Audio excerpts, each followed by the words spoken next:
I'm gonna switch the board state, if you don't mind. Not at all.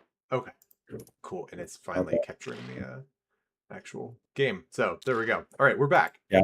Hello, everyone. If you're watching, so we're back with round two. Oh, way more, actually, way more. We're back with round two of our narrative campaign. So, it's been a week since we last played. We had a pretty exciting first round. And we have a couple of highlights up on our channel for people to check out, including a pretty awesome narrative written up by Drew, capturing all that went down in the first round. But this is the quick and dirty nerdy version. Khorne moved up on this side over here on the right in the first turn, and then Sigmar kind of came back down and failed to charge with the Free Guild Steel Helms over here. Was able to take out the lone hero advancing up the center where they have their Warforger.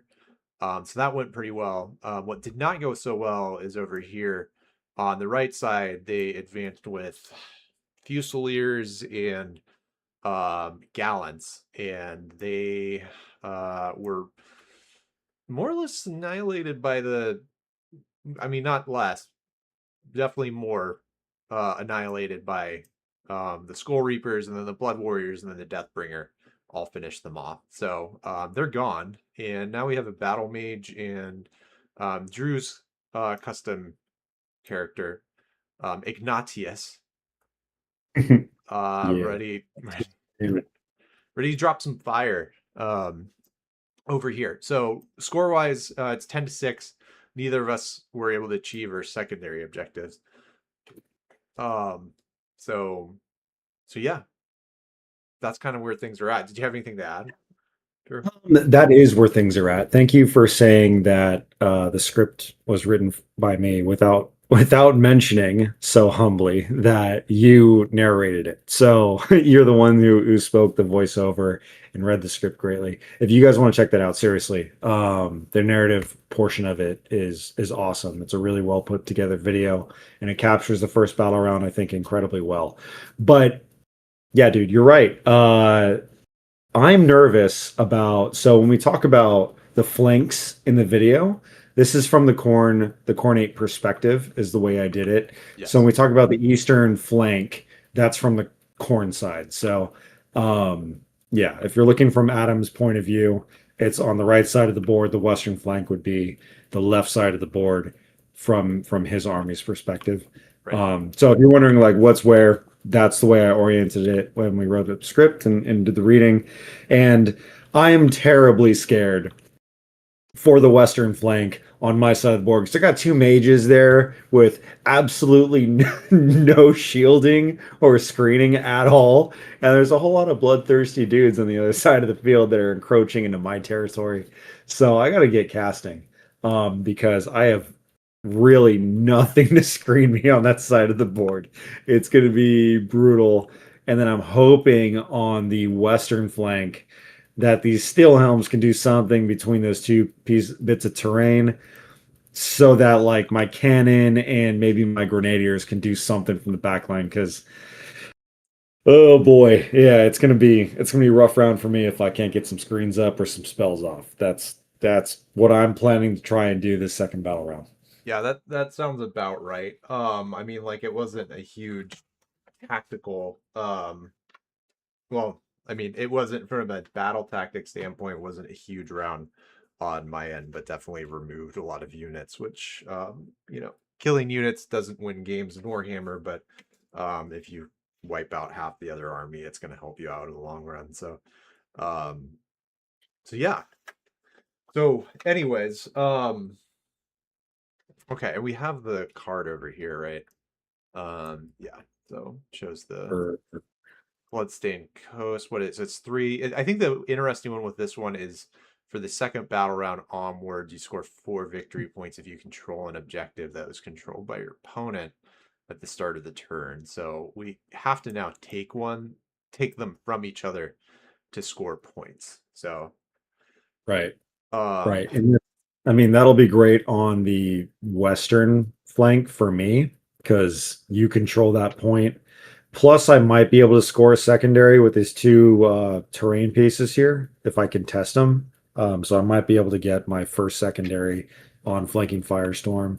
Um, but yeah, I think I kind of goofed here on form a wall. I thought I was gonna be able to push up the middle, but like my units just got decimated. So it's like, oh, I Yeah, don't know if I could score that one. yeah, But yeah, it's I know. Honestly, I happens. played my first in person um game against using two different sets of battle tactics, and it was terrible. They did not go well. So I have to look up what my battle tactics are. I'm so good at this. Burning for Yeah, Vengeance and Flanking Firestorm. Okay, we did like similar ones, I know.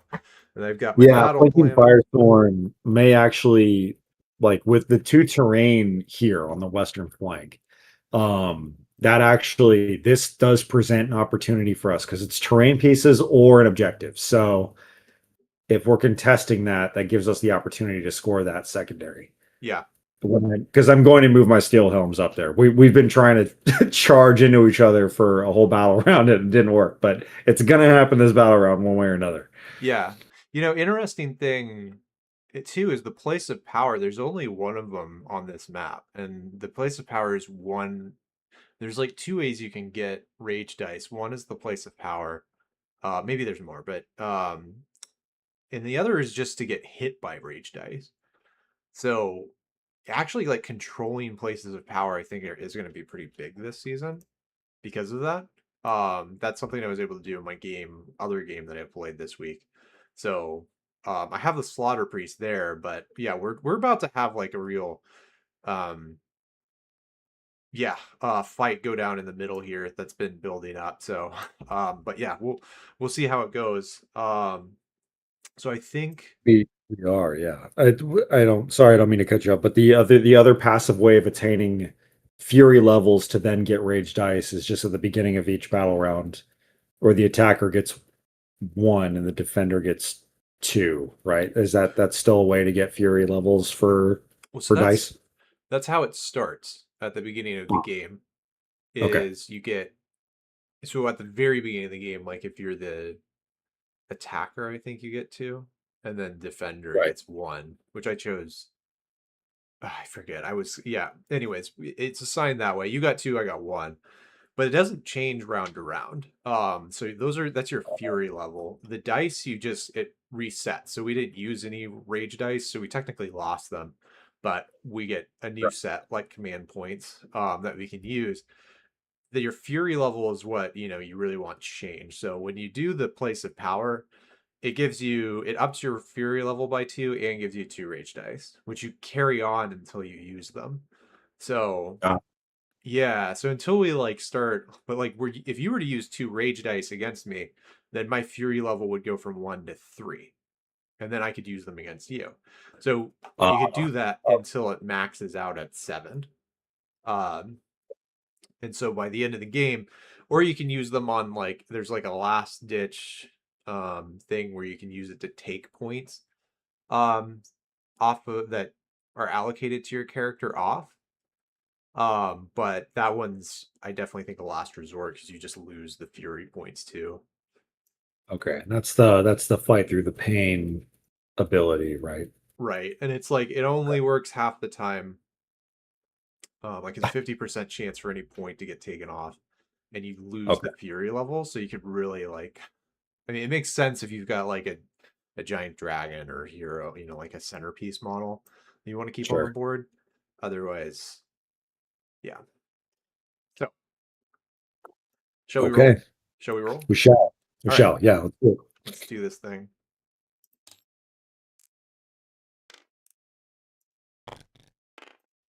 All right, I got a four. All right, I'm gonna go roll over on your side. I got three. You get to choose.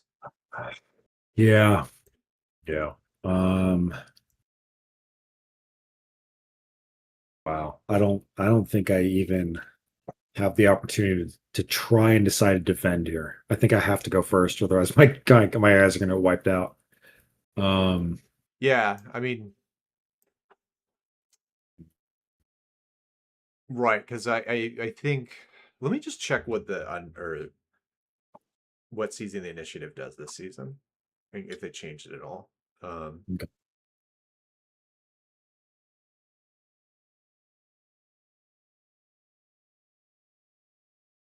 right, so if the player who went second in the previous battle round wins the priority roll and chooses to go first, unless their opponent is leading by 11 or more victory points, which I'm not, it's seizing the initiative.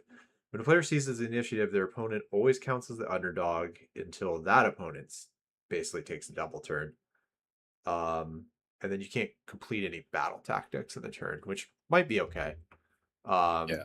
it would make me underdog until I take a until I seize the initiative myself. So, and I think this one, yeah, okay. There's the whole Emberstone augmented weapon thing, which does have an underdog thing. So pick a friendly unit, any combat fed, pick a friendly unit that charges this turn and has any Emberstone slivers.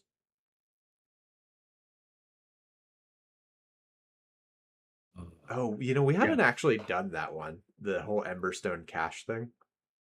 So, Oh, okay. yeah. Um, So, Regardless of all of it, I, I think I'm gonna have to go first. No, I just have to. I have things that I need to happen here if I have any hope of scoring secondaries. yeah. Um, Okay. and I've got to get some spells off before you just demolish my wizards. I have to try. Yeah, no, for sure. I think you're right to do that. I'm trying to understand what I'm gonna get because of this. So with the underdog Yeah, because thing. I'm seizing the initiative here, right? Because you had it last time. You went first. So I'm seizing the initiative. So we need to figure out exactly what benefits you gain for me seizing the initiative. And I won't be able to score secondaries. Is that right? Yeah. Okay.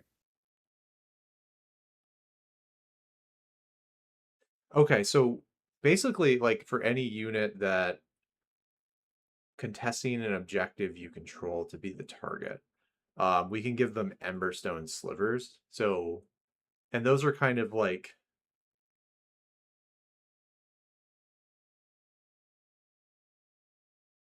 so basically like if you give them to a unit and they charge that turn, they can add one to their hit rolls and add one to their wound rolls. Okay. So unfortunately, I think that was probably one we probably would have had them both over here to use. Sure. So do you want to just say that we both would have used, or like basically it's just a wash there, but this turn on, we'll keep that in mind. Yeah, yeah, we can carry it forward now. That's fine. I Okay. mean, I Okay. enjoyed the way that our last round played out. If we're finding new rules and stuff, we implement it when we figure it out and stuff. It's not a big deal. I love the narrative campaign for what it's becoming so far. Right. Yeah. Okay. Cool. So it's the only advantage with underdogs when it comes to the slivers thing is like if I use them and your unit has slivers, then it actually would remove it from them if you're the underdog. Okay. Otherwise they both can like any unit can use it at any time. It just takes the sliver away. But you Okay. can only give one per round or per turn. Got Um, it. and during your hero phase. So definitely it's a one per round. So okay, cool. Sorry, just had to clarify the rules there. So Yeah, yeah, yeah. yeah. All good. Um Um, yeah. so I'll start with my start of battle round abilities. And for me, that's form up. I got to choose who I want to put under orders. So within 12 inches I'm going to do my Alchemite Warforger again, putting certain units under orders. At 12 inches, I'm going to put my Steel Helms and then my cannon. They're going to keep their under orders abilities. So they're maintaining that. And that's all I have for start of battle round. So do you have anything? I do. I think I'm gonna do a prayer with my slaughter priest. Okay. Um let me again look up the rules just because I'm not used to prayers as much. Start a battle round or a hero phase ability? Hero phase ability. Oh, sorry, this is start of battle round. Yeah, Oh, yeah. I should check that. I think it might be my turn only. because I that wasn't a hero phase thing. I just did Oh, start. yeah, you know what? It is start of any turn. So Okay, start of any turn. I can do skulls for the skull throne. I have 2 blood tithe points, which I think I put over here. Yeah, that's like demonic token. nice. I can only do it once, so I get to choose what I want to spend my blood tithe on. So I could do divine scorn. Okay, Um, go on.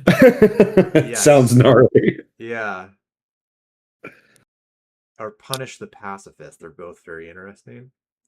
I think there was a lot of magic that went down that round. And Was so the Slaughter Priest is super pissed off about it, so he's gonna activate Divine Scorn. yeah. Okay, And um so now that's active. After doing that, I have to pick a friendly Blades of Khorne unit, and the following effects apply for the rest of the battle. All right, so I'm gonna do it with the Blood Reavers over here. And what it's gonna do is they're because of the wild-eyed brutality, they no longer can get any bonuses to their save rolls, um, at all, which is bad. But they also get Blood Haze, which gives them crit mortals. So okay. yeah, so they're just in kind of like a blood frenzy there, and that's kind of that. So I'll give them a little token, so that I know that they got the what's it called? They're blood drenched is what it's called. So They do not. I mean, they had crit mortals last round. That was from the Slaughter Priest prayer, though, right? From sacrificing yeah, so he people. actually can give that ability through his Okay, prayers. Um, got it. and Cool. now they have it for the rest of the game. Um, Oh, okay. yeah, Oh, so because you spent blood tithe points. Got it. right. So every time, yeah, so the main mechanic is I spend blood tithe points and then I choose a unit and then get that for the rest of the game. Okay, got it. Nice. Yeah, It's a good buff. it's a really good buff. Yeah, he just gets stronger the more things die. Good. Okay. Good. Um, so having done that, I'm actually going to use the Divine Scorn ability. Okay. So I can pick up to 3 enemy wizards or priests within 6 inches of any friendly Blades of Khorne units. Okay, it's got to be within 6 inches. So the Warforger, that's not true. Battle Mage, I don't think that's true. Yeah, it's safe. Okay, so all your wizards are safe. No further comment. Thank goodness. You're good. Yeah. Whew. Good. Good. All right. So if you're good there, we can move on to the hero phase. Yes, we can. Okay, I'm going to start with my Alchemite Warforger. I'm going to do the buff that I did last time, the Runic Crucible. Try and give these guys crit mortals. And that's arcane manipulation roll of a d6 on a 3-up. I give them crit mortals. So that's my first casting thing. Or not casting, because it's just a hero ability. So Yep. I rolled a 1, so they do not get crit mortals. Super cool. That's good. Man, That's dice are rough sometimes. Dice are rough. All right, I cool. know what you're feeling. Like especially is that a 2-up ability too?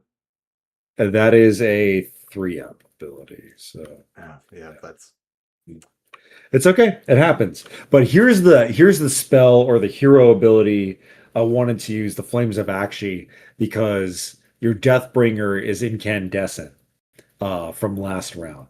So because he's already incandescent, has the debuff, um, I can just do incandescent incineration on him. And if I succeed my casting roll, they just take 3 damage. And ward rolls cannot be cannot be made for it. So Okay, this is against the Deathbringer. correct, yeah, Finally, bring him down. yeah. So do that, and then I'm gonna get another dice on the table, and then we're gonna roll. I need a 6 up. I rolled a 9. So yes, I do 3 damage points to the Deathbringer. They cannot be saved, but they And are all no longer incandescent. oh, well, that's good because he's just no longer. Yeah, the light bulb has been turned off. He's done. Oh my gosh. Okay.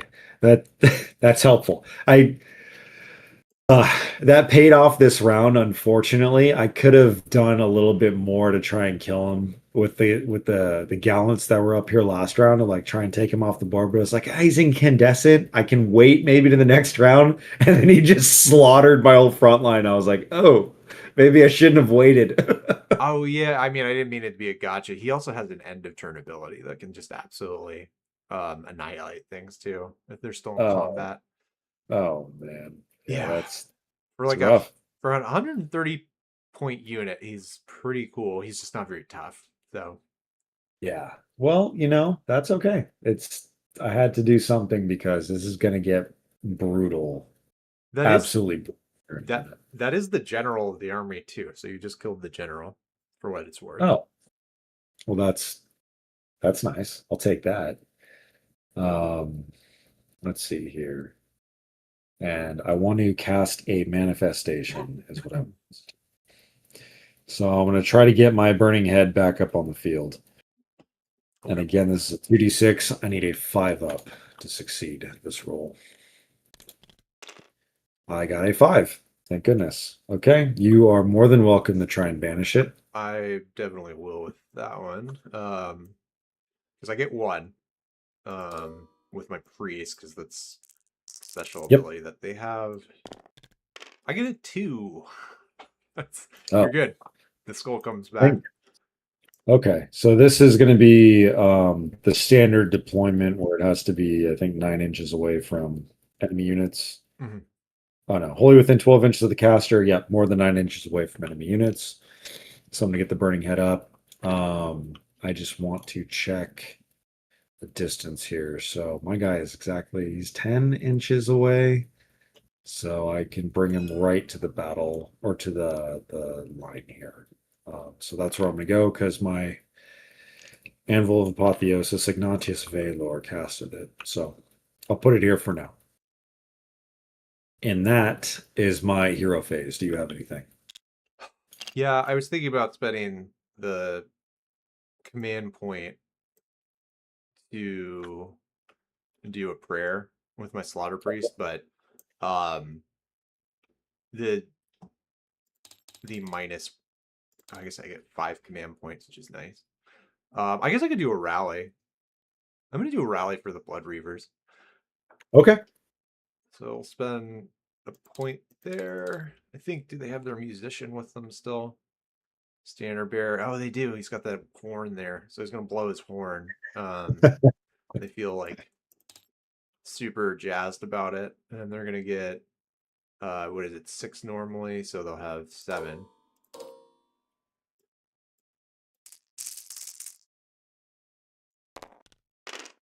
And that'll bring 4 of them back. Wow. Yeah.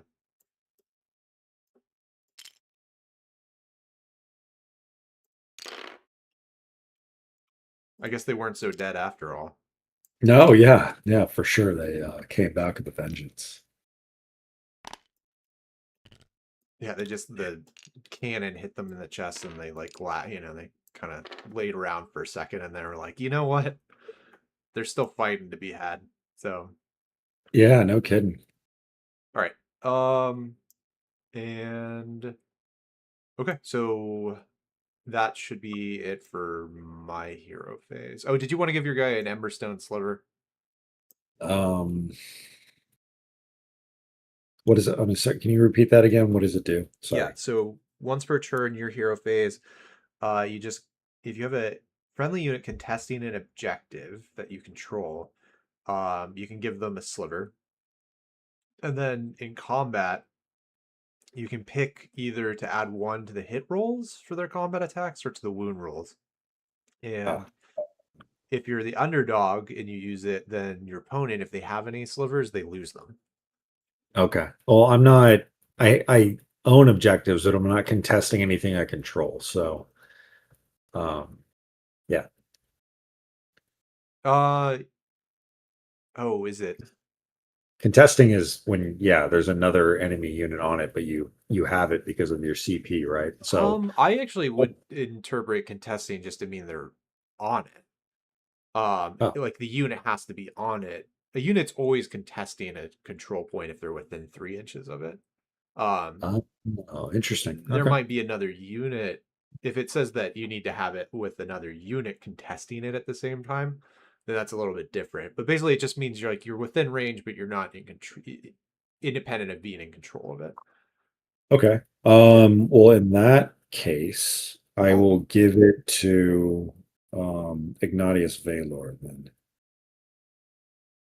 +1 a hit roll is best. Yes. Okay. So, just for anyone watching, I looked up 32.1. Unless otherwise specified, if an objective is within a model's combat range, that model is contesting that objective.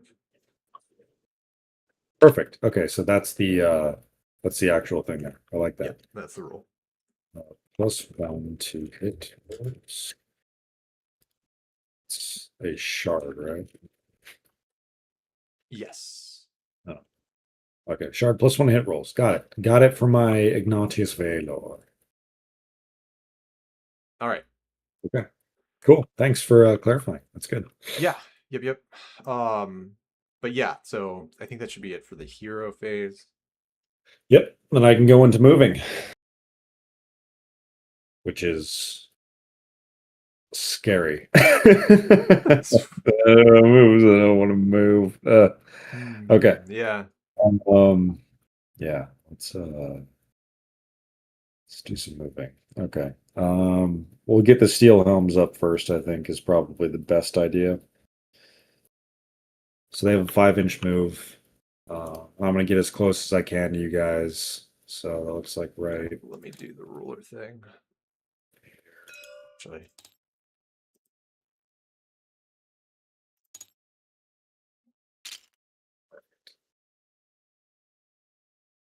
Looks like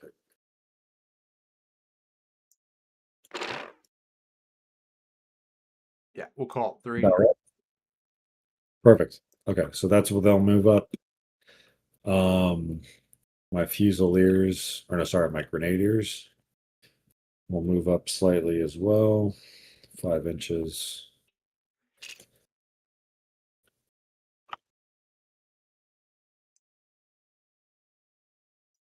Right.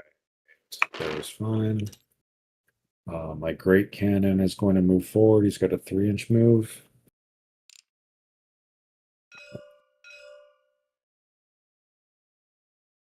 So right here. Love watching you move that thing. Yeah.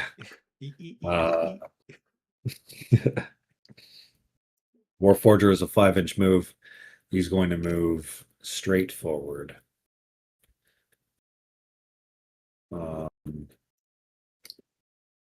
The command run thing that gives me +6 if I spend the command point. Yeah. So an auto run will give you an automatic 6 on top of what your base is. All right, I'm going to do that. So 11 Nice move. right here. Okay. And then we remove my command. Well, I guess I start with 3, right? So I'm at 2 now. And then the burning head. No, I just summoned him, so he can't move. Is that right? That's correct. Yeah. Okay, so he'll stay where he's at. My Action Pyromancer, which is the proxy battle mage, 5 inches of movement. So he's gonna leave, dude. he's gonna move away. Like, So out. Yeah. he needs to get back. Reduce any sort of charge success. In fact, I might even run with him now that I'm thinking about it. Um, yeah, I'm just gonna do a d6 run with him. So I get +2. So 2 more inches. Yeah, he needs to get out of there. Um, and then Ignatius Valor. I think he's gonna stay there actually. So that's it for my movement phase. Would you like to redeploy? I am going to redeploy. Okay. Yeah, and I'm going to do it with the Wrathmongers here, I think. Let me measure something real quick.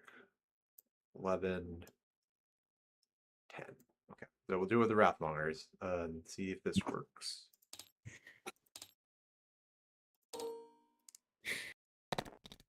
Oh, I get a 5. That's good.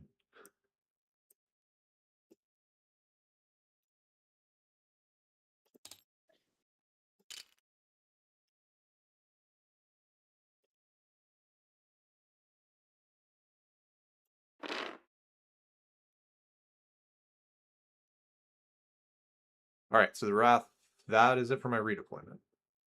Okay. Then So we'll yeah, go into shooting. I think you can understand what the Wrathmongers are doing there. So I have a general feeling. Yeah, I feel like subtle I understand. ploy, but yeah. I feel like I understand what they're about to do. And you know what? Maybe the Warforger goes down just to try and take a point because I need something. I need something going on You here. take a point and you make a point. This battle is not over. That's right. Okay, so we'll start with shooting phase here. I'm gonna go with my grenadiers, shooting into the Blood Reavers. Uh, because your Slaughter Priest is being expertly screened by them. So Blood Reavers are gonna take some fire from the grenadiers. I have 10 here. And so that is 10 attacks sitting on a 4 up. So I will say I don't. You can still shoot the Slaughter Priest. He's it's just -1 to hit rolls. Oh, okay. Yeah, Well, no, I need to thin the herd. You just got 4 of them back. Yeah, thank you for bringing that up. But yeah. yeah, we'll try and take out some Blood Reavers. Um, so yeah, 10 attacks sitting on a 4 up. Okay. And that is 4 hits. All right. And wounding on 2 ups. That is 2 wounds, 2 red. All right. So those will go through. Okay, that is 2 damage. All right. 2 more go off. So we'll take them. Let's see. Shot from this side. Say you knocked off the standard bearer. This guy here. His flag caught some bullets. It was like, oh Nice. Yeah, the champion was like unhurt. The guy with the horn yeah. unhurt, but yeah, Oh yeah, this is gonna weakens be their control so slightly. okay. Let's see here. Um the Ironwilled Great Cannon, which is the star of the show for me, is going to be attacking the I think it's gonna be attacking the Wrathmongers. So they are obscured because there's a forest there. So -1 to hit. Um yeah, I believe so. Again, let's just look this one up. I want to make sure I get the rule right. I was just playing a game where I actually can shoot things behind it, so I'm not sure. Okay, so it's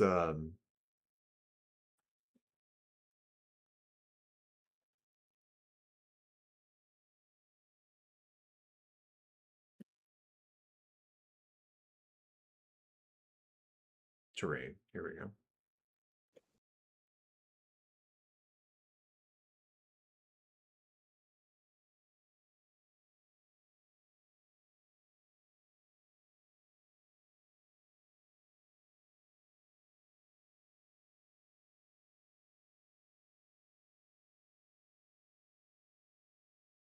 Right, so it's obscuring terrain. So it's cover, obscuring, and unstable.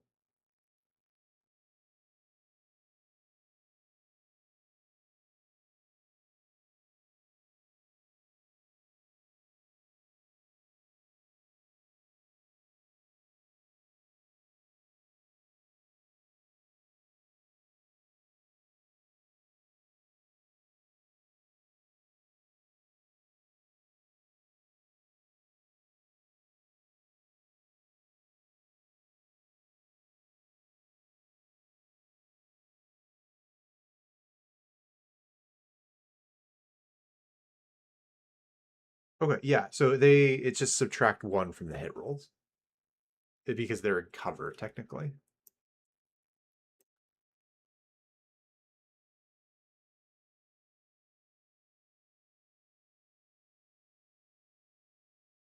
Okay. Are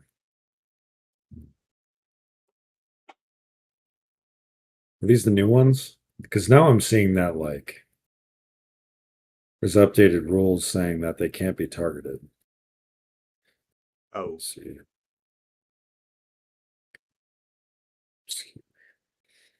where does it say that they can't be targeted? No, this is like a Google search. I'm getting the actual core rules here. Okay. Yeah, so if you go into what I'm referring to is the GHB 2627. If you go to advanced rules, A unit cannot be targeted by shooting attacks if it is behind or wholly on this terrain feature, unless it has the fly keyword. Is what I'm seeing. oh, Cover as subtract one from hit rolls. oh yeah, sorry, skip that. It's like literally the very first part. Okay, so they can't be targeted because of obscuring terrain.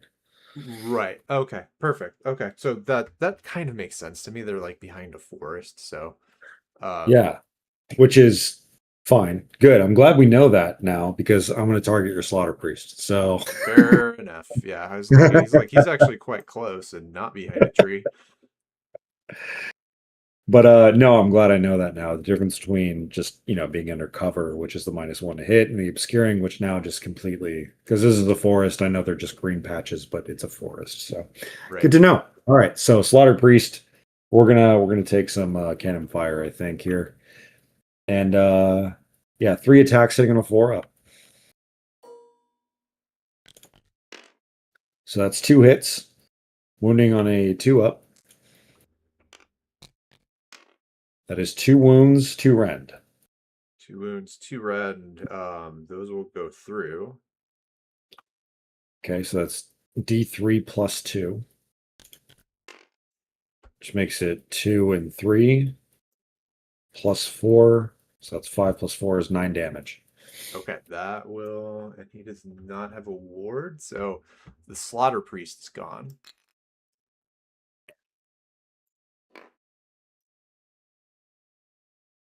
So now all the heroes are dead.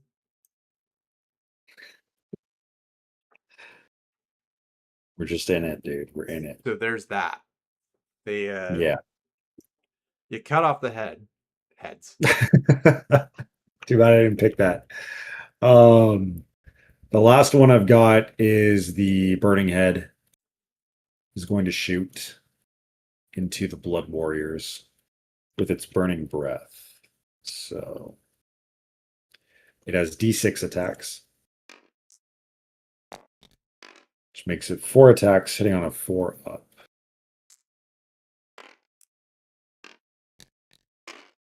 That's 3 hits, wounding on a 3 up. That is 2 wounds, 2 rend. 2 wounds, 2 red. Okay, so they will get a save. 5 up.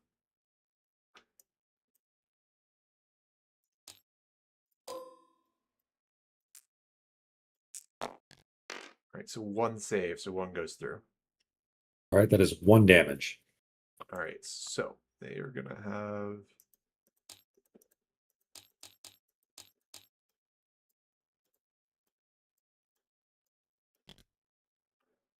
one of them is gonna have 1 damage. Okay. And because of the passive burning up ability, my manifestation also takes 1 damage. So, Okay. uh, And that is it for my shooting phase. Okay. Khorne doesn't believe in shooting, so that's it. That's all I got. All right. Then shall we get into some charges? Oh yeah. Yep. All right. It's time. All right. It is time. And we have to start with the Steel Helms getting up into the Blood Reavers. So that needs to happen. So let's do that. That's great. That is a 6, 7, 8. That's an 8. So they're going to get base to base. They're gonna charge through the some units to do that. But yeah, all right. They're right up in each other. Yep. Base to base. Just there. Just getting into it, dude. Just doing it, you know?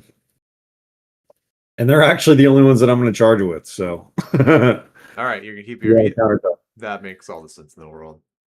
Yeah, yeah, those that's Regal Grenadiers. I was looking at their guns and they've got like 7 bores on them, each one. Like it's like what the yeah. some like space marine shit here. Yeah, they're pretty intense, dude. Okay. All right. So sorry, so we only lost 2. Okay, so that's your charge. Yeah, I Which know you're going to countercharge the Wrathmongers. I know you are. Come on. how did I give it away? All Yeah, right. I know. I know it's happening, dude. My Warforger is so screwed. I'm burning through my command points right now, so I think I need a 6. So not guaranteed. Let's see it. 7. Oh, 7, That's it. dude. All right. The Wrathmongers and their flailing chains are Yeah, coming for the yeah, Warforger. get them up there. Get them up there, and then get that piling done once we start combat. Yeah, I gotta So probably get yeah, an extra inch for a couple of these guys. Yeah. it's all good. We know what's going on. You're gonna pile in and just devour him. You That's know okay, it. and that's all right. That's okay. That's what we do here. All right. Okay. All right, so that was a great countercharge. Good job on that one. Well, I think we need to get into combat abilities, don't we? That's correct. Yes. All right, so I'm gonna look at my steel helms right quick because they do have. Sorry, my mom's picking at me.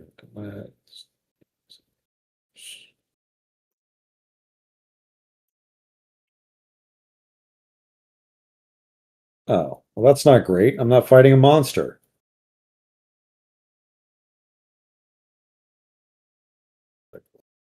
Oh, this turn.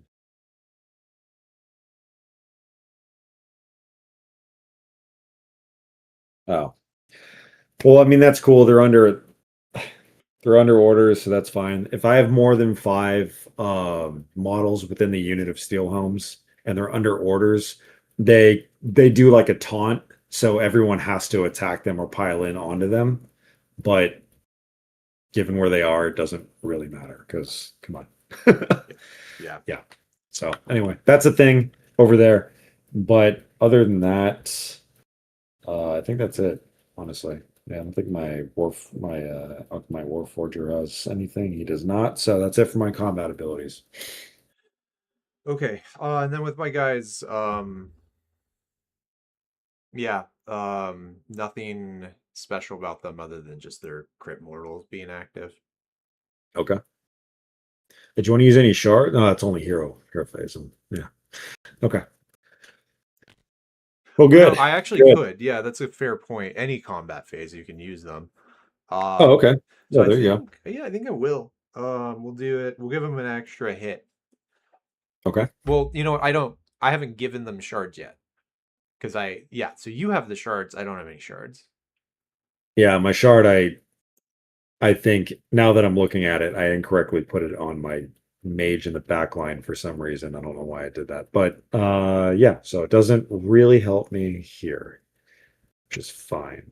Uh, okay, shall we start resolving some attacks? Yeah, that sounds good. Okay, well, given what is going on now, I think I'm going to give my Warforger a fighting chance to do something before you just gets wrecked.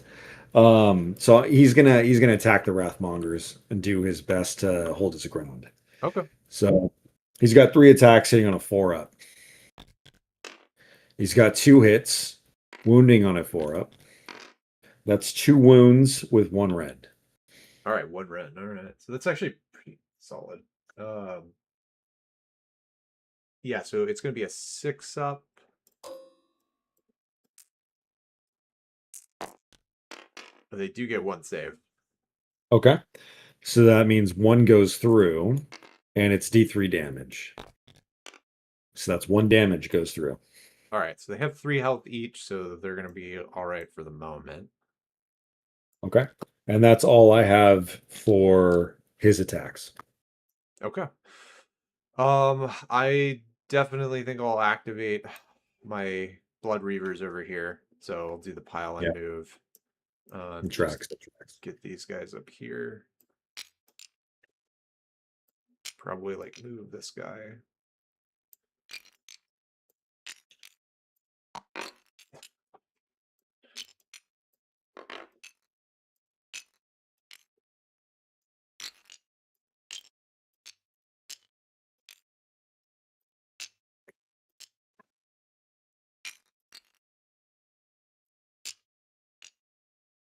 We're gonna get the truly base to base.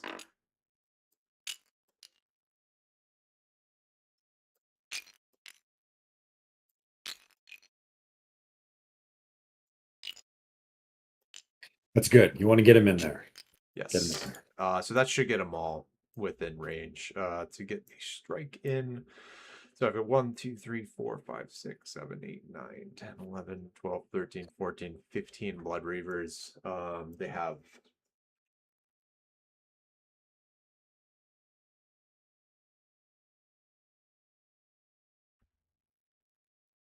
two attacks each. And they do have blood. Oh, so just 30 attacks. That's it? Just 30 attacks. Yeah. Okay, With critical good. hits. Um, Oh no. Oh no. and oh, I couldn't use the Emberstone Shard, otherwise I would have boosted that. Actually, well, I could do all out attack too. Good. And then give them Oh. 3s. It'd be pretty brutal. Well, their slaughter priest did get shot off the board, which had to have pissed them off. When all out attack, it hurts their save rolls, correct? I think so, yeah. Yeah, so this is interesting because I did give them a special Khorne ability, which means that any roll I do that's a 5-up as a save roll, it cannot fail. So it doesn't matter what my save actually is, as long as I do the Wow. roll. So it's kind of That's cool. cool. So I'm thinking what I could actually do is do all out attack here, and it shouldn't affect that. Let me just check what all out attack is again. So we're getting everything right here. Know for the future.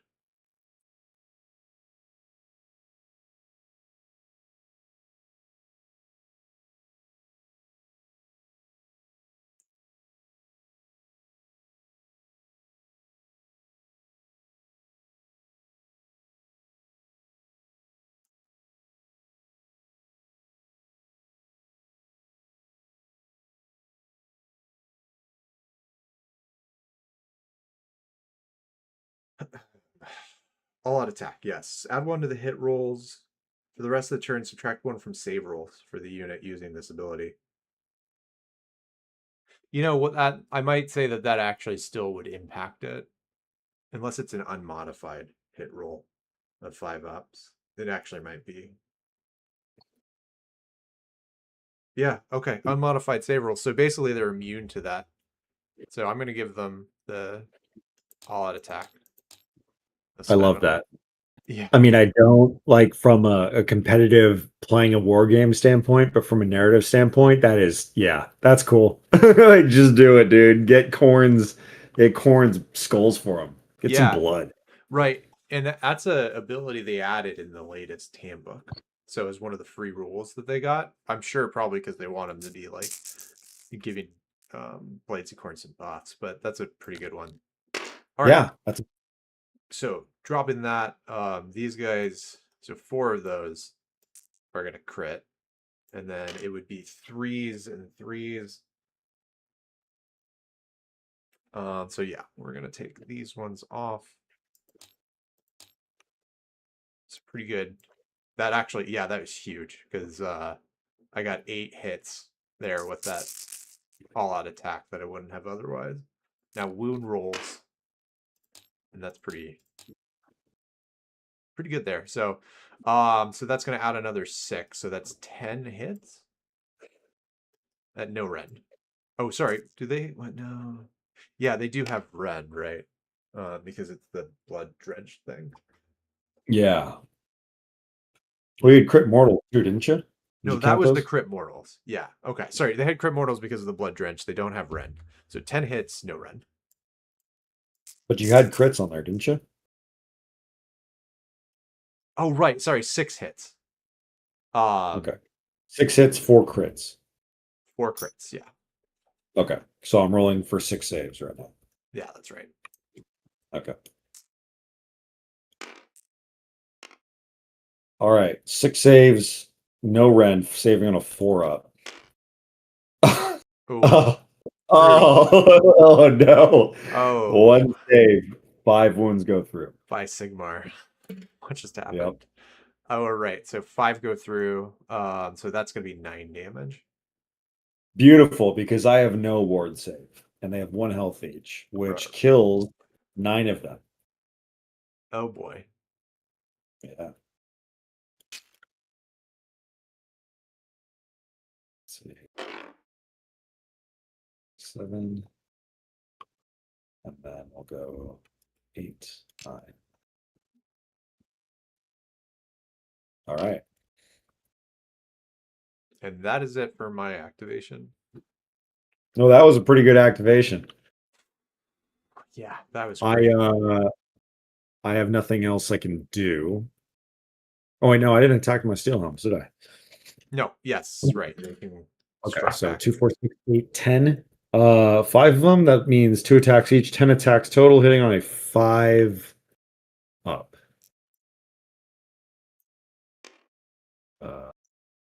6, 10. Hitting on a 4 up. That is 3 hits. That saddens me. 3 hits, but understandable. They just got ravaged. Wounding on a 4 up. That's 2 wounds, no rend. 2 wounds, no rend. Let's reroll. All right, and so they get the 5s and both go through. Okay, that is 2 damage. All right, so he's gone. He's gone. All right.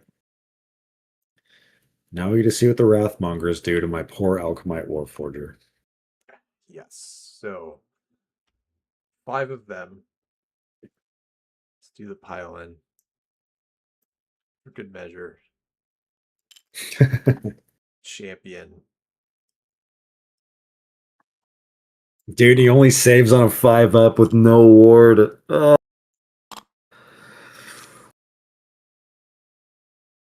That's crazy.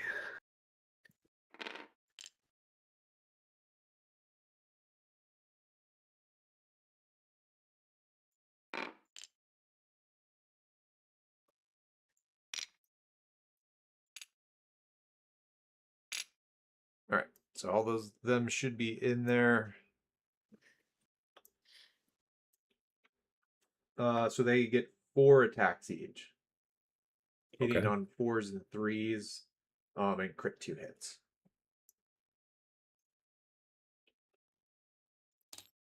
So 4 attacks each. That'll be 20, hitting on 4 ups.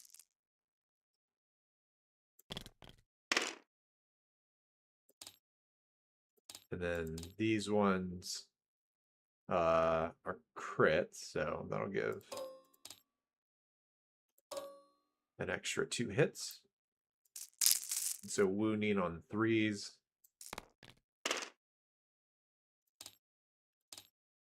And so that's going to be 5 at 1 rend. 5 wounds, 1 red. That's saving on a 6-up.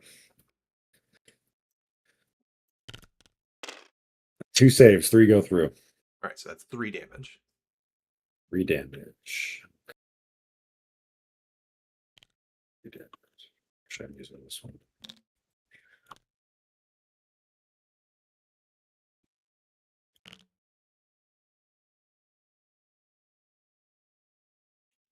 All right. And he's 5 health, I'm guessing? He does, yeah. Yeah, okay. So the Alchemite Warforged, oh my god, that's pretty impressive. Like, you look at that and you're like, man, that guy really is standing on his own there. So He's really wielding that tong staff. it, yeah, he is, isn't he? It's like all Yeah. hot and yeah, Tong. maybe that's it. They're a little scared. They're like, what the fuck is Yeah. that thing? Yeah, he's crazy to charge up the center field by himself. Looks way too hot. I don't want to mess Yeah. with that. So, all right. Okay. Well, does that resolve all the attacks? I think it might. It does, yes. Okay, so we can go into end of turn. Yes. Okay. Now I didn't score, or did I? Hold on. Did I get lucky? Did I unintentionally score a secondary? I don't think I did, but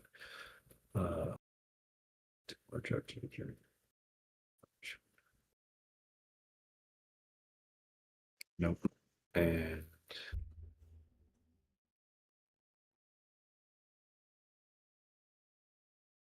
it's wholly outside from the territory, wholly within 6 feet. No. I wish these guys were slightly forward and within 3 inches of him, maybe. But no, I did not score any secondaries. And I have 1, 2 primaries. I know I don't have this. I know I don't have that. So that would just be, what is it again? 3, 1, and then score the victory points if you control 2 or more. So 6 points for me on primary. Puts me at 12. Okay. And then I need to take a quick break, if that's okay. That sounds good. I'm gonna hit the break screen. I gotta get some water, so Okay. we'll be right back.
Okay, we're back.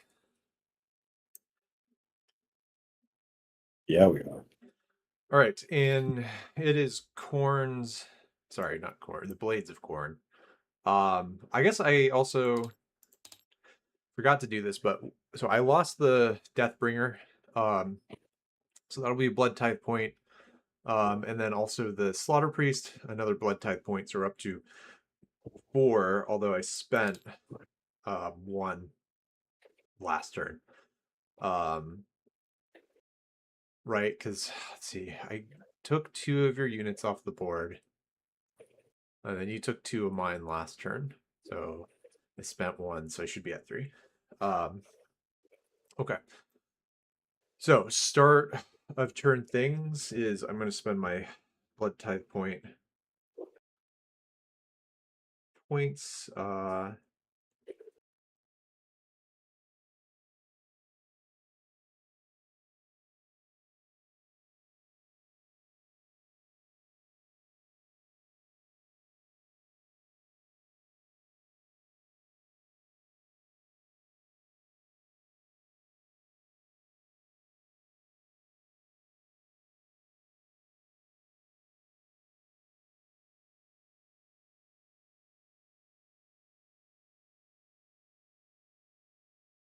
You only have 1 manifestation on the board, right? So okay.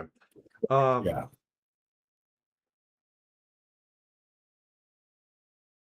So we're going to activate Punish the Pacifist. Okay. So during the combat phase, any unit not in combat, um, and manifestations, friendly and enemy, uh, on a 1 or 2, it inflicts 1 mortal damage, and on a 3 up, it inflicts 1 mortal damage on each enemy target. Sorry. Oh no, sorry. I roll a dice. If it's a 1 or a 2, all units that aren't in combat take a mortal damage, and on a 3 up, the enemy target units take a mortal damage. So, Oh, um, flavor. That's neat. Let's yes, do it. yes. So even my units are gonna have to deal with that. Um, Hmm. and that's that. So, oh, I get to choose a unit to have the crazy blood drenched, and I'm going to do the Blood Warriors. Actually, you know what? Let's do it the Wrathmongers over here. Yeah. Yeah, let's do that. Yeah. Okay. Did you have anything at the beginning of the battle? Or yeah, round. No, the only thing I do is put things under order, but I've already got that, so no, I'm Okay. good. Great. So moving into the hero phase, my Slaughter Priest is done, so I can't really do anything there. I don't have heroes. I can't use a place of power. I could technically rally, but I'm out of command points. So, Emberstone Slivers. So I can give 1 to one of my units that's, what is it, just contesting an objective I control. So we're gonna give it to the Blood Reavers. Okay. We'll make the Battle Shock token be there. Emberstone Sliver. And that's the +1 to hit, right? It could be +1 to hit or wound, just whichever you prefer.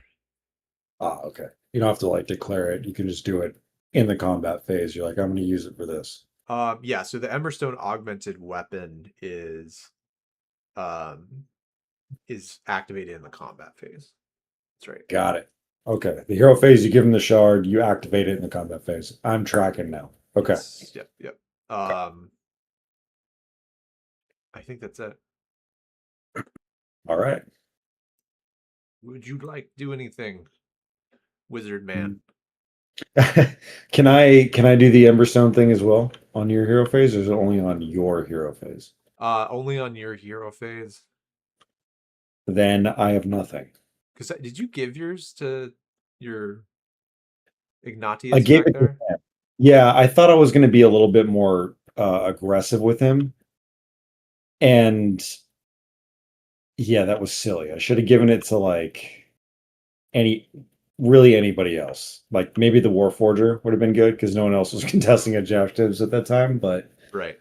I didn't. So this is where we're at. Okay. Right. Well then we go to movement phase unless there well no, did you want to do like a spell or something? No, no, I'm good. Everything is on. Yeah, we're good.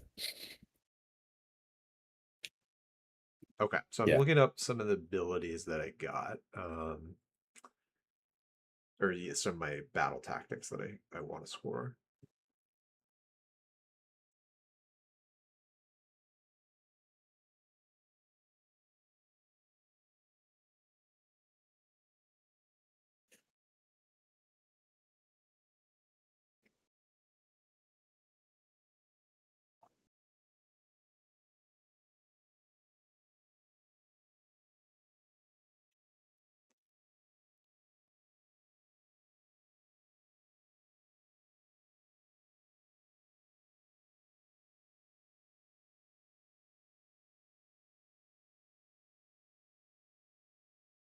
All right, I gotta do some measurements.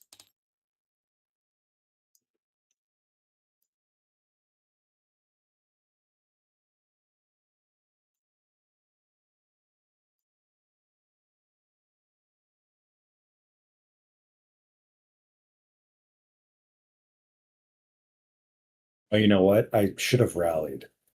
I forget that that's a thing. Yeah, go ahead. Yeah, which unit do you want to rally with?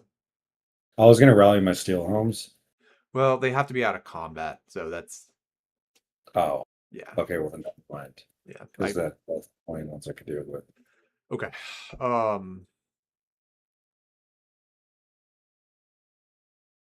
tricky, tricky. Okay, yeah, I don't know if I'm gonna be able to do any of these abilities at the moment.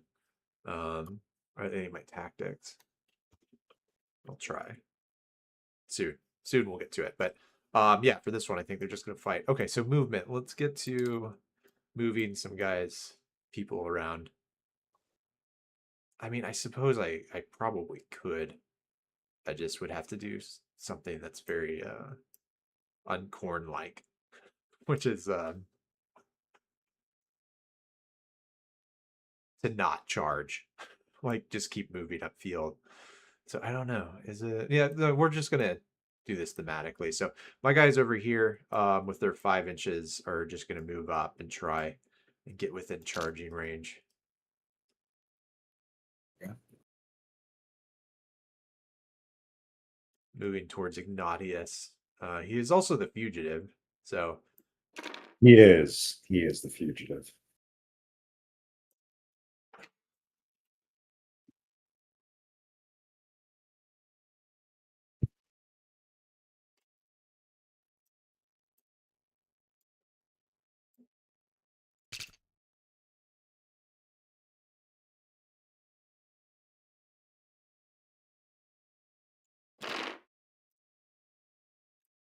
all right, the 5 inches there. These guys here, we'll actually leave the Blood Reavers in reserve, um, for the moment. And then these Those, guys are, what's up?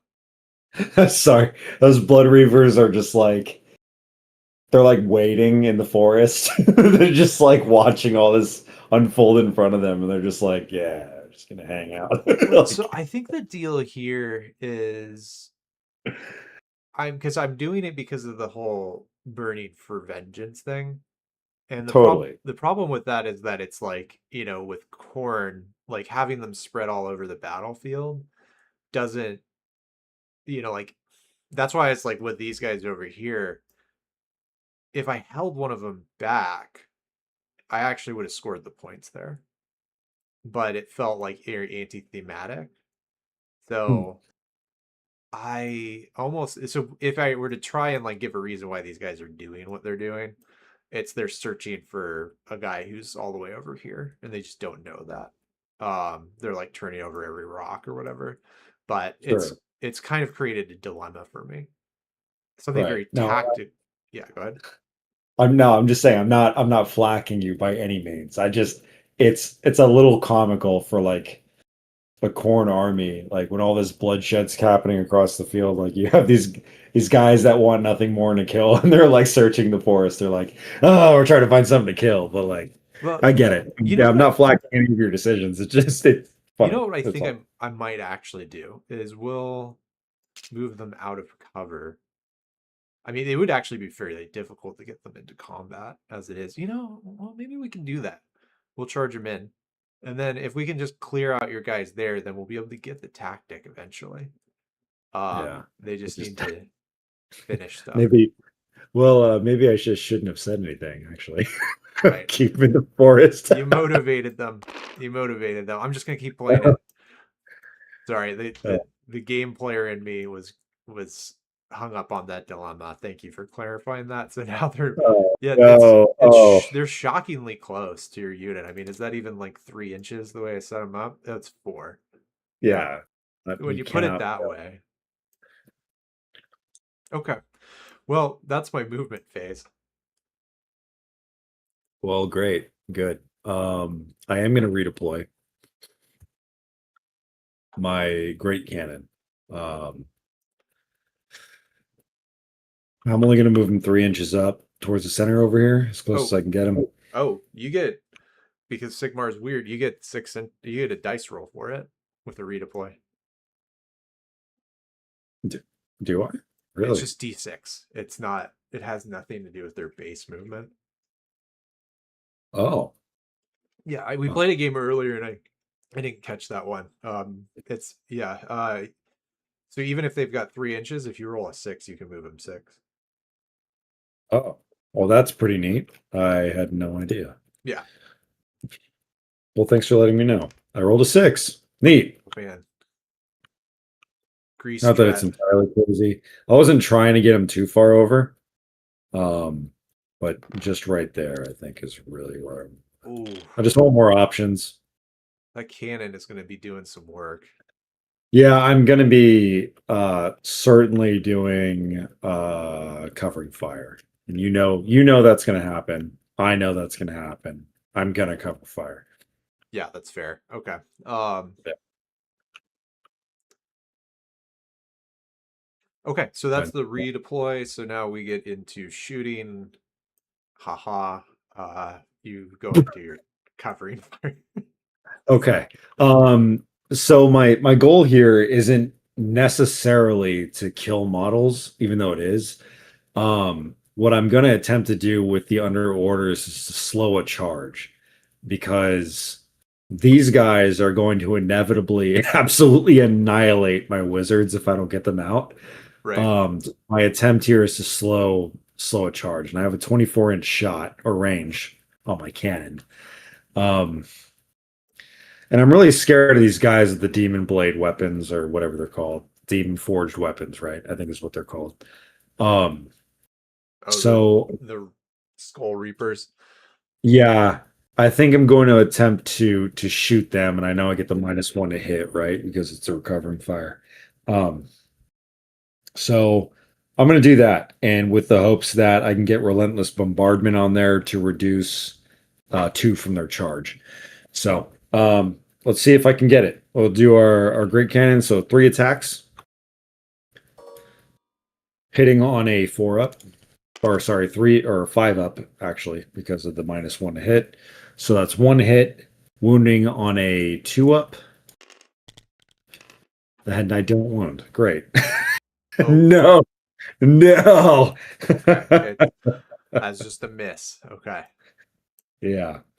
Um, luckily, I don't have to hit to do my under orders ability, so that's cool. Okay. And So shooting they phase, it's just that pick an enemy unit that was targeted by this unit's shooting attacks phase to be the target. So I still might get this. I still have to roll a dice. I'm going to add 1 to the roll if the unit is under orders, which it is. On a 3 up, I subtract 2 from the charge rolls. So they're under orders. I'm going to add 1 to the rolls, which means I need a 2 up um, to subtract 2 from the charge. I got a 2. Thank goodness. So -2 to charge on the Skull Reapers. all right. I will move. which was really the goal there. I'm glad I said that before I missed my attacks, but yeah, that was really the goal. All right, cool. We got that out there. That's Yep. pretty. Yeah, I mean, what does that do? That makes it instead of a 10-inch charge for those guys. And Ignatius, that's a 9. I would need 9 to get into Ignatius. Yeah, but I burned all my command points, which is I was considering countercharging, but here we go. That's it. That's all I got, dude. So, All right, so now we are in the charge phase for right. real. So the Blood Reavers over here, I'll start with them. Okay. We're gonna get 2d6. I get an 11. Oh, oh, oh, good. Oh my gosh. You know what that gets them into? No, come on. You're gonna Your charge my Fusilier grenadier. is 11.3 inches away, which is That's within fair game. it's within half an inch. So It is. That's fair game. I hate it, but it's fair game. Oh, oh my poor guys. oh what a lovely day. Oh, what a Oh lovely my day. goodness. All right, I So gotta hit this ninja. you're 5. gonna thread the needle past the Blood Reavers, past the Steel Helms, Right. over this terrain, and you're just charging the back line. How very Khorne of you. I love that. This is I mean, I don't, but this I is do. what it's all about. That's the move right there. 6 inches. Yeah, 11 inches. And they're on the ridge line of the forest, just trying to shoot from the back. And oh man,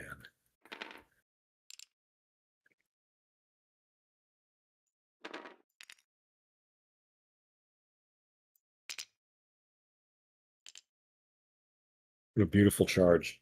What a It's beautiful it charge. it really is, yeah.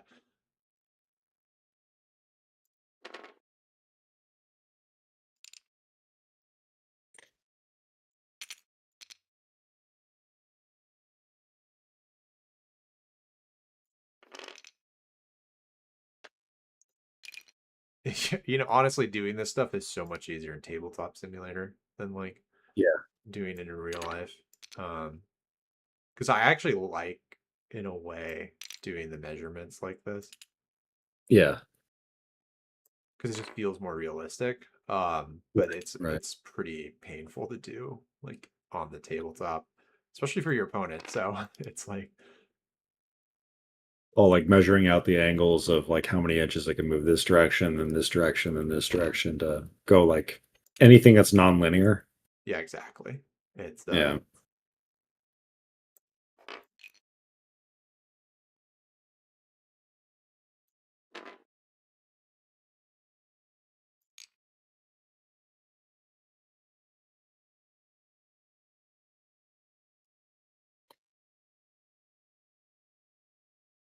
I think I should be able to set these guys up so that they're 7. Yeah, so they're all within coherency of each other. Yep. That should be good. I think that's kosher. Okay, so that's that charge. Now over here, I'll start with the Blood Warriors, since they have a much better chance of actually getting Okay. it down. So they're going to get a 7, which I think is definitely going to be enough for. Oh, you're charging Ignatius. Okay. Well, I can choose. Yeah, so you do the roll, and then you can choose from there. Of Um, course. Yeah, I just was right, I was right, right, right. curious who you I thought you were going for the manifestation. I I probably didn't just think do about both at the same time because I kind of want to disrupt. Well, so who cast the Burning Head? that. Ignatius cast it. Okay, so if I kill Ignatius, then the manifestations immediately gets taken off the board. So yeah, I mean, I Mhm. definitely think that's going to be the move. So let's start moving them in.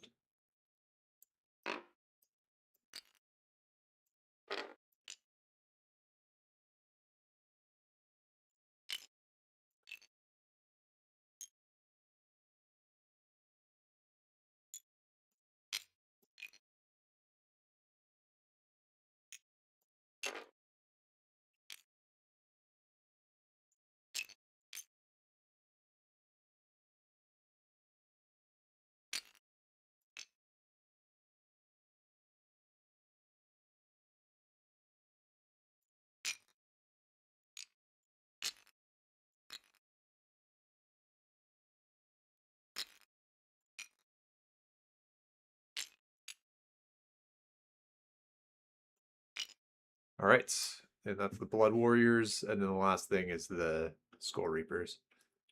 Okay. I think 3. All right. Why did I even bring them? Yay! Technically they got a 1. So Yay! unbelievable. Mediocre. All right. Mediocre. You know what wasn't mediocre is the Blood Reavers. I'm very happy with that. They definitely crushed that charge for sure. Okay. All right. So I'm done with my charges. Believe you're out of command points, so we'll just move into the fight phase. Let me just check to see. So these guys here, the Blood Reavers, are gonna have +1 to something because they charged. Yeah, they're gonna have +1 to their rend.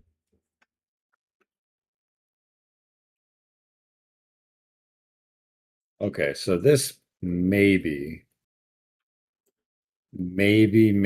where my under orders thing for my steel helms comes into play.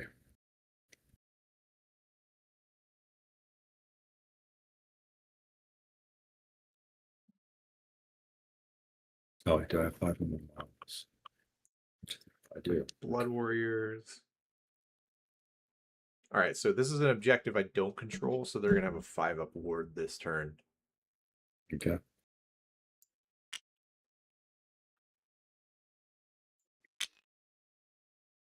And the Wrathmongers, I don't think they get anything special, although I forgot their end of turn ability from last time. Or once per turn, end of any turn.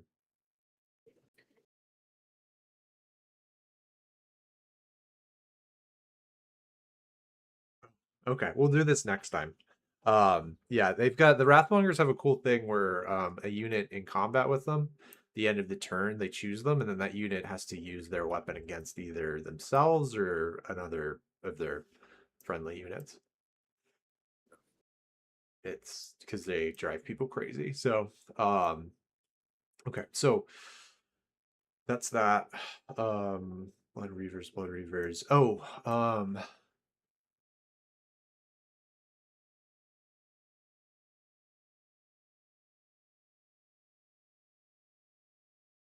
oh, right. Yeah. So now this is where that whole like if you're not in combat, um, you take immortal damage. Which Ignatius is now in combat, so Khorne is happy about that.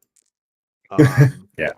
I got a 4, which means it's gonna only do damage to yeah, basically all your units that aren't in combat take immortal damage.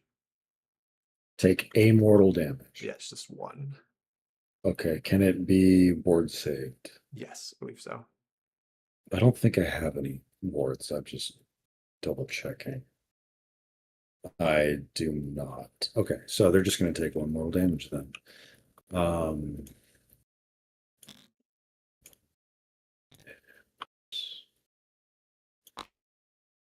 oh, we count down though, right? You count up or count down? I forget. Sorry. Counting up. Yeah. Yep. Okay. I just want to make sure I keeping it same. So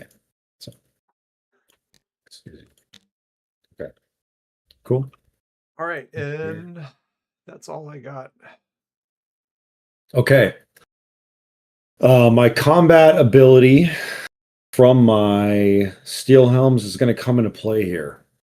Because they're under orders, they are taunting everyone within combat range, which is your Blood Reavers and your Blood Reavers.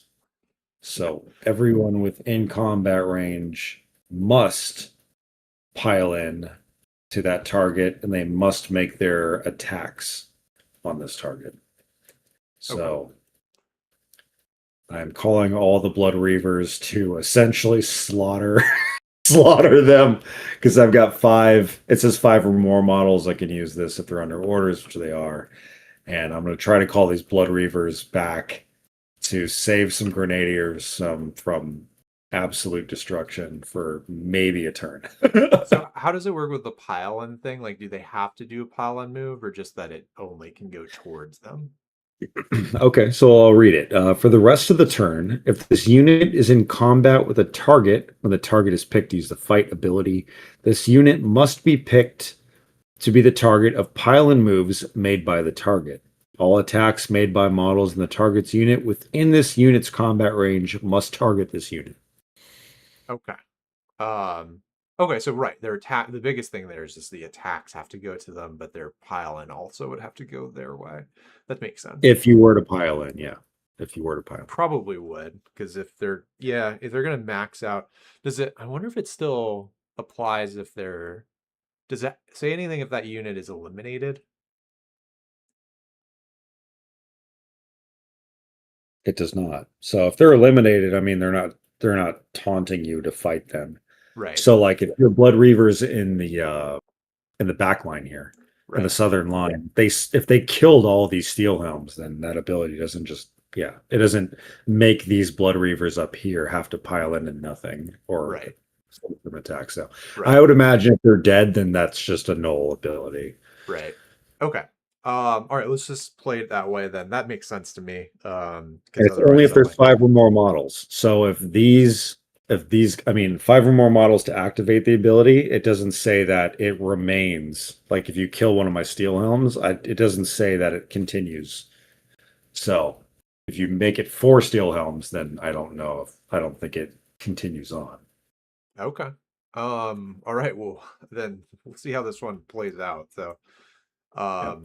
all right, so did you have any other attack phase abilities? I do not know. So Okay, so we'll go to activations.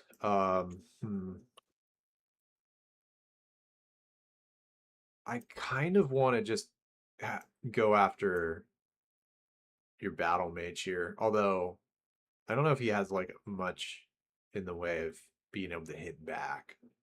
Um, he does not really know. I have to like not particularly. Actually, let me get out my I get out the war scroll. Sorry. I've got the rules up for him, but I don't have the Anvil Apotheos war scroll in front of me.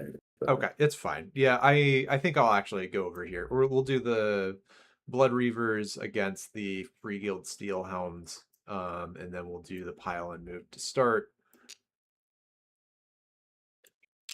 Okay.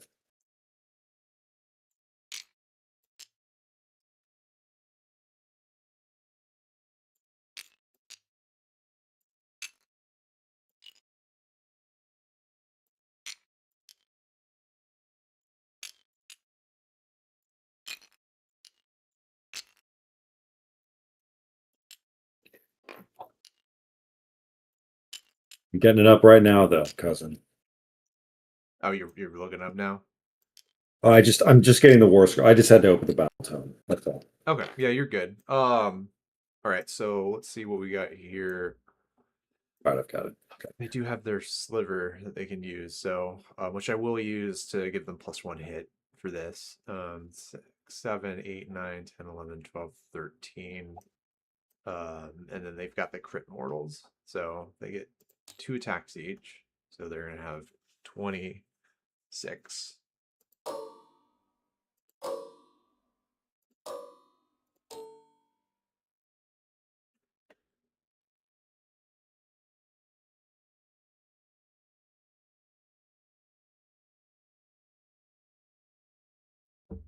And I'll burn this sliver, and it's gonna be 3s and 3s with crit mortals. Okay. All right, so we get 3 mortals right from the start.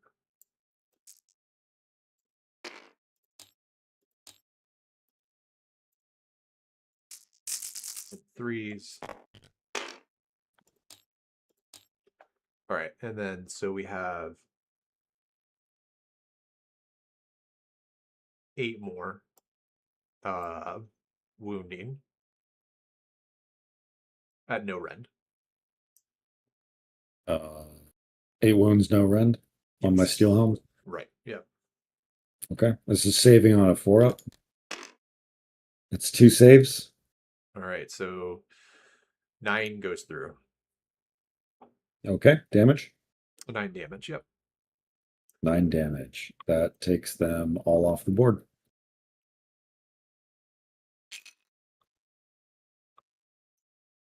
Goodbye, Steelhounds. All right. You certainly tried. He certainly did. All right, and that resolves all of my attacks there. Okay. Then I will try. What will I try with? Let me see here. I've got decisions to make, and I'm not terribly happy about it. Bayonets. That's all you guys got. Oh, these are grenadiers. Hold on. Big Fusiliers. It's probably not much better. Hold on. Grenadiers. Uh, I mean, one of them has a cricket bat. well, they've got Bardaches. Grenadier Bardaches. A Bardish. Was a Barded. Okay. Oh, Yeah. I'm ignorant. I should just look that up, but I mean, I don't know. I think I'm gonna pile in with them though and attempt to kill some Blood Reavers. I think that's probably my saving grace. I may have just like written off my mages, like, you guys are kind of screwed. Like, so let's try it. We'll give it a shot. Okay, so these guys are gonna pile in. And I really wish the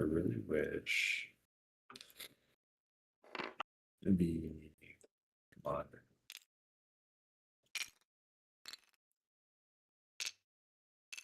Yeah.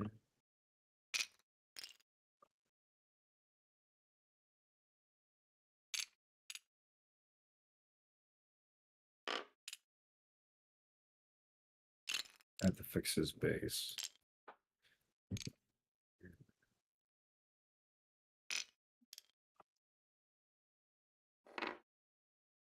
If you hear Jet in the background, he's dreaming. oh, He's not that's in fine. pain. Yeah. If you guys are watching, the Jet is my dog. So if you hear him doing noises, it's because he's dreaming. He's chasing bunnies. Drew's very cool dog. So yeah, he's a big husky. He's just chasing bunnies. Yeah, just chasing bunnies. That's all. Okay, so I piled in with my grenadiers, and I'm going to attack with my what I call them again? They were Bardaches. Okay, so that's 2 attacks each. So that's 10 attacks, hitting on a 4-up. 6, 10 attacks hitting on a 4. Oh, what a beautiful roll! Oh, I got to see this. Oh, wow. Wow. Do you have crits on anything? I do not. I do not. No. Sad. But it's just that's really nice. I'll take very that. Nice and orderly. So it's 10 hits, wounding on a 4-up. These guys went to Bardache class. They know what they're doing. Yeah, they did. 7 wounds, 1 red. 7 wounds, 1 red will all go through. Oh wow. That's 14 damage. Holy shit! These guys actually hit really hard. That wipes. Yeah, 2 damage each. And that's their melee weapon? That is their melee weapon, their Grenadier Bardaches, whatever that is. They're a legit melee unit because they just picked up a Blood Reaver unit. Yeah, 2 attacks, hitting on 4-up, wounding on 4-up, running 1, 2 damage each. All right. Well, there we go. And it's a blood type point. 2 blood type points. Oh yeah, because you wiped out the steel helms. Right. And I take 1 off for the ability early. I did not expect that to happen. The steel helms to get taken out? No, I fully expected that. I didn't expect the Grenadiers to do anything there. But I didn't either. I thought they were actually going to be quite in a very bad position. I think I underestimated how good they are at melee combat and would be far more I think they would be very terrifying to face in the future because of that. Yeah. That's crazy. We learned something today. So okay, well there's a good swing. All right, you're up. All right, time for the Blood Warriors. cue the metal soundtrack.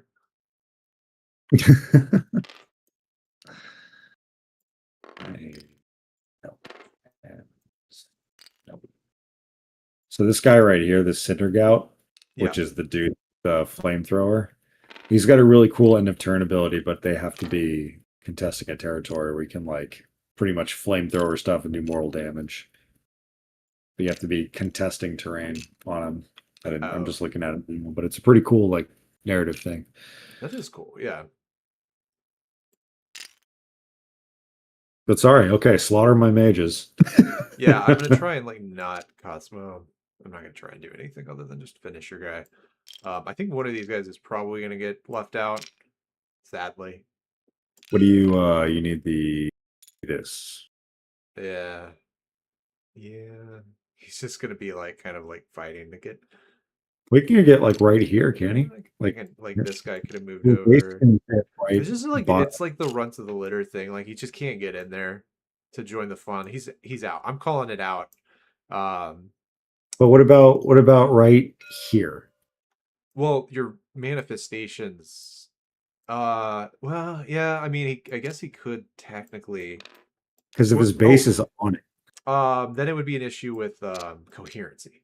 That's the issue. Oh, okay, And I could okay. move this guy up enough, so he's just like barely out. So, anyways, this guy kind of sucks. But uh, He's like, let me get in there, please. so I've got 9 that are going to be able to attack Ignatius, and then 1 that's going to hit the Burning Head. So Okay. I'll do him later. All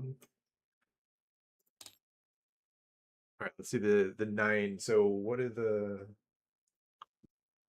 Blood Warriors? Right, so they've got their wards, search and testing objective, and they do crit auto wounds. And they have 3 attacks each, so we're gonna get 27.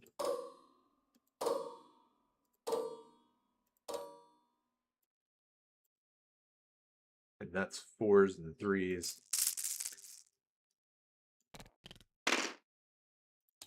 Oh, Good, wow. good Oh, it's first four. roll. And Wow. then 3s. Oh my gosh. That's solid. Oh, I didn't even do the crit auto wounds. Shoot. All right. Um, actually, yeah, Let me look at the chat. It's got it in there, doesn't yeah. it?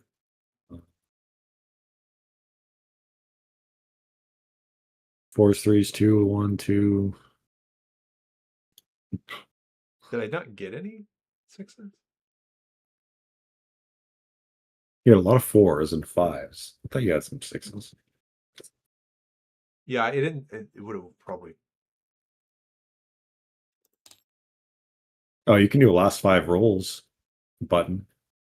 Where is Like, that? it's up by the where you roll the dice portal. Aha. Yeah. Okay. 3 sixes.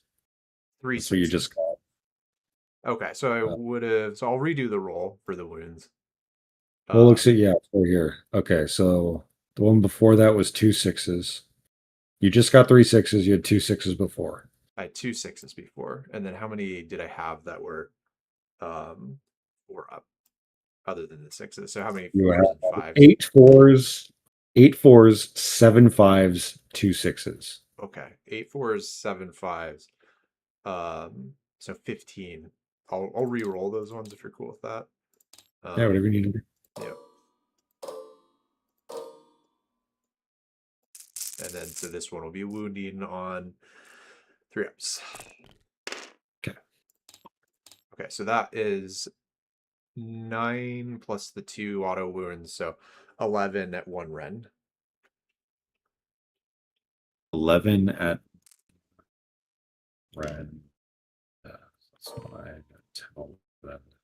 At 1 red, and I have. Oh, they go through. Okay, 11 damage. 11 damage. Okay, and that kills Ignatius Fedor because he has 10 health. Okay. So, for anyone watching, we're doing this kind of special thing where we have Anvil of Apotheosis characters. if they die during the game, they can come back in later games, but we roll a dice, and if it's a 1, they're permanent dead. If it's 3, it's okay. So Ignatius is out for the game, but he'll be able to come back in the next one. And then I'm actually thinking about tweaking the rules. So in the next game, since they've already died once, like they have much higher chance of permadying if they go down in battle again. So Oh, that would be fun, I think. yeah, And yeah. I'm glad I was going to rebuttal actually, not with anything that just happened, but I gave him the shard buff Oh yeah. and the ability specifically says when a unit is contesting an objective, and I forgot I gave him the flaw that he cannot contest objectives, so I really could not have given him the shard Oh anyway. So wow. That's it's something I caught as I was rereading the stuff. I was like, oh yeah, I gave him that flaw. I couldn't have actually given him the shard to begin with. But yeah, just and then the manifestation is gone as well I was too, gonna right? So say, yeah. So this guy, this loser, has nothing to do. No attacks whatsoever. Mediocre. All right, so um okay, that's it for that's well, we still got the alchemite ore forger, huh? we do. He's up there. Oh, blood type point, yeah. Wink. Two, right? Because the manifestation. I don't think the manifestation counts. I think it's just a Really? unit. I'll look it up. Okay. Um, A did my unit. am I attacking with my Warforger? I forget. Yes, you would be able Okay. to attack with your warforger. Oh, okay. Yeah, Yep. I forgot. Sorry. So okay, three attacks. Three attacks hitting on a 4 up. So that's one hit. Wounding on a 4 up. No wounds. No wounds. All right. Okay. Then we'll do our Wrathmongers. Okay, let's do it. And they're gonna do they got crit 2 hits is their thing. 4 attacks each, so they got 20. 20 attacks into my one Warforger. They survived round 1, which is amazing. So also fours Yep. and threes. So we're gonna add 4 more. So we're gonna delete these guys and then add 4 more for the crits. Okay. Then wounding on threes. That's Oh, good. That's good. All right. That's 9 at 1 rend. mine at one round. Okay. Let's see here. 5, 3. That is 9 saving on a 6 up. 2 saves, 7 go through. Okay. 7 damage. And that absolutely annihilates him. All right.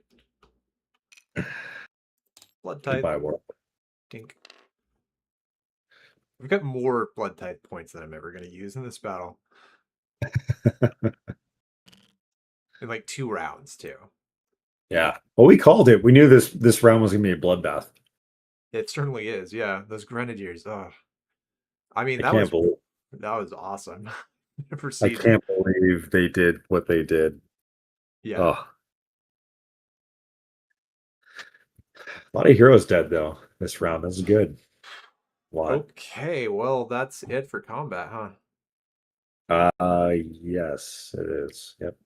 Okay.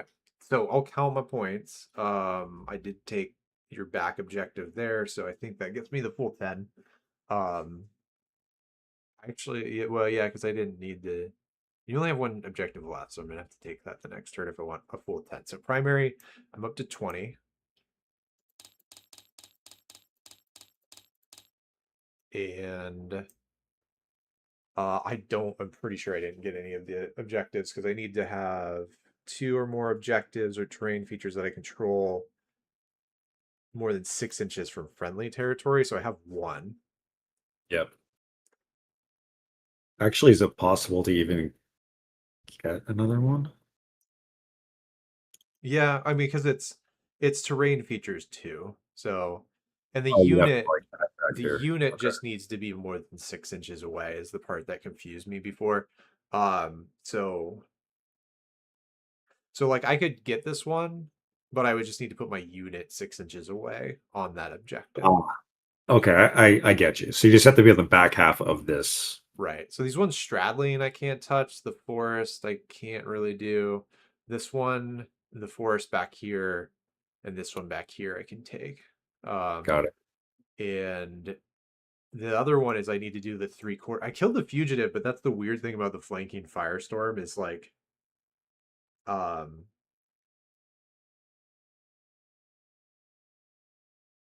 like I have the fugitive, but I can't start scoring points for it until I get the search every inch one.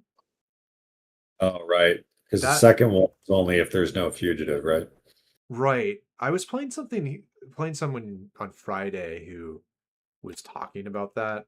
Um and he said that like with the flanking the fugitive that um if you get the fugitive, then basically all your points will score in the future. But my understanding of maybe they changed that. Maybe that wasn't a.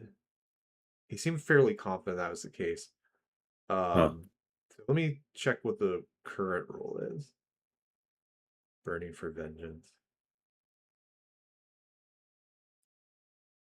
No, yeah, I don't see anything about that. Like you do the last two,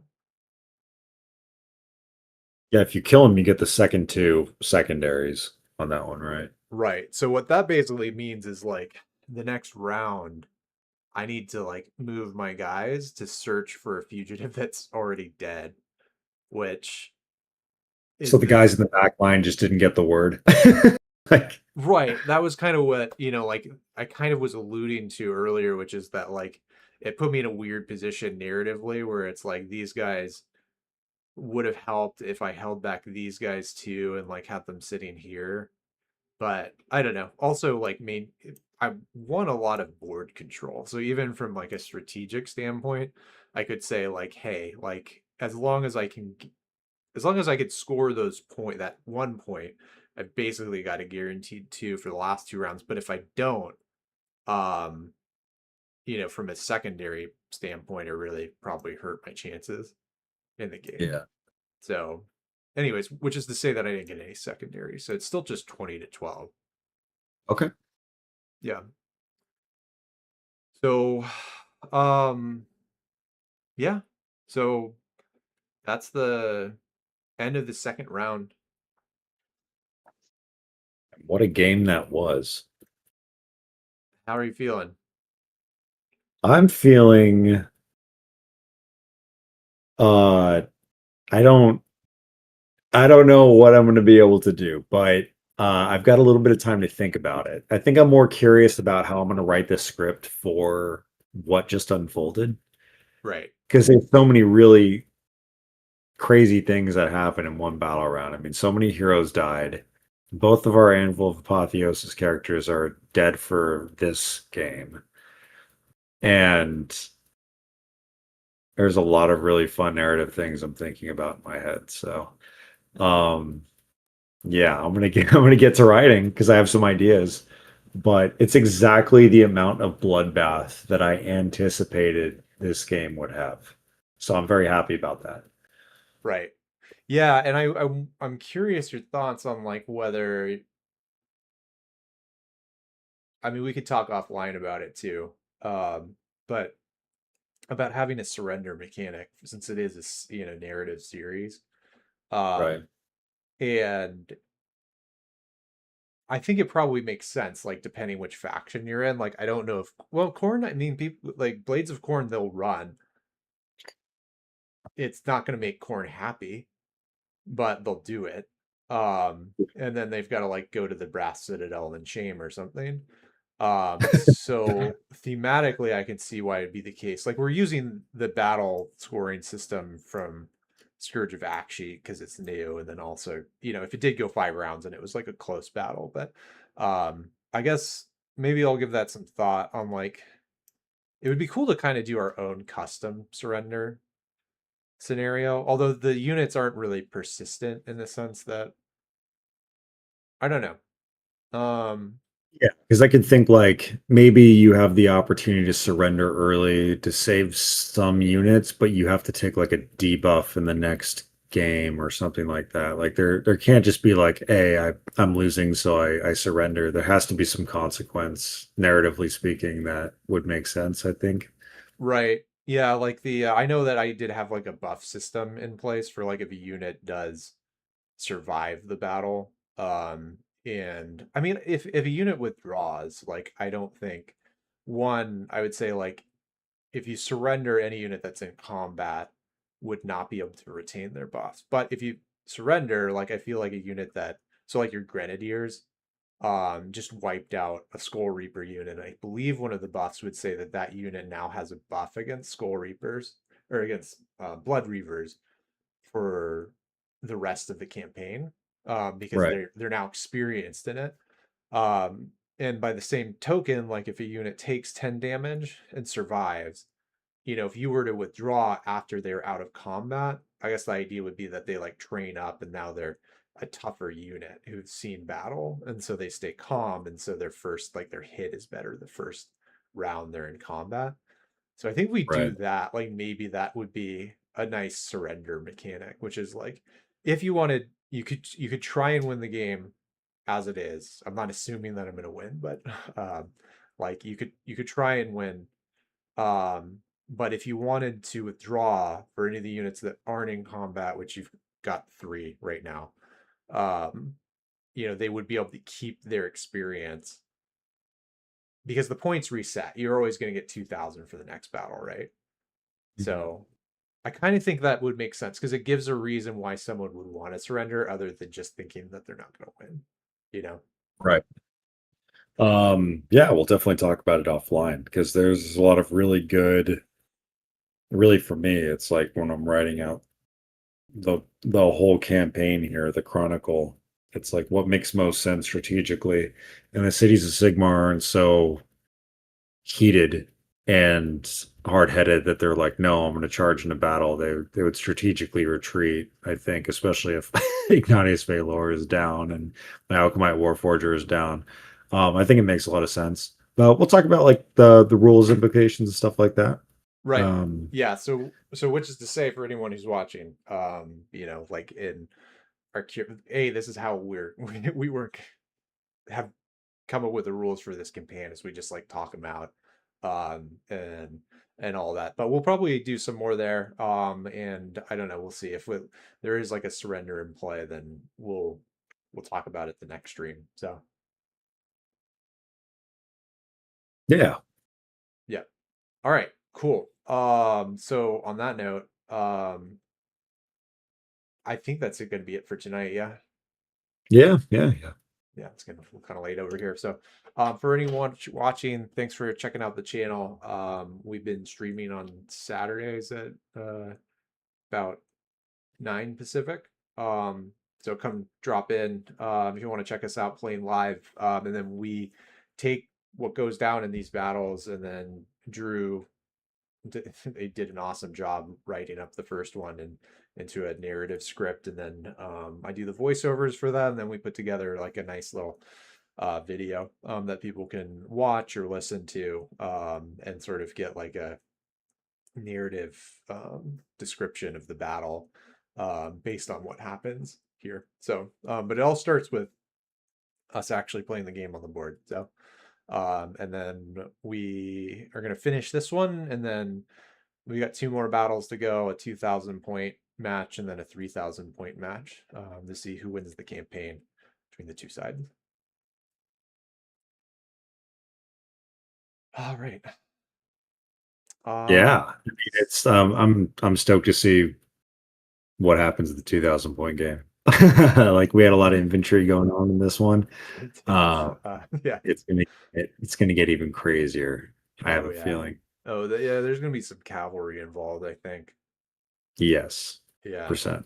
Right. It's, Maybe maybe a Cogfort, maybe. I and don't know. there's some bad blood now for real. If there wasn't before. And both our heroes are going to be back too. in It new will form. be, which is I'm glad that we succeeded both those roles because I didn't want to see the end of them too early. Yeah, right. It was I did want to put it in there so that like no one has plot armor in these campaigns. But at the same time, like it can't all be decided in the first battle. So, Yeah. but there's always, anyways.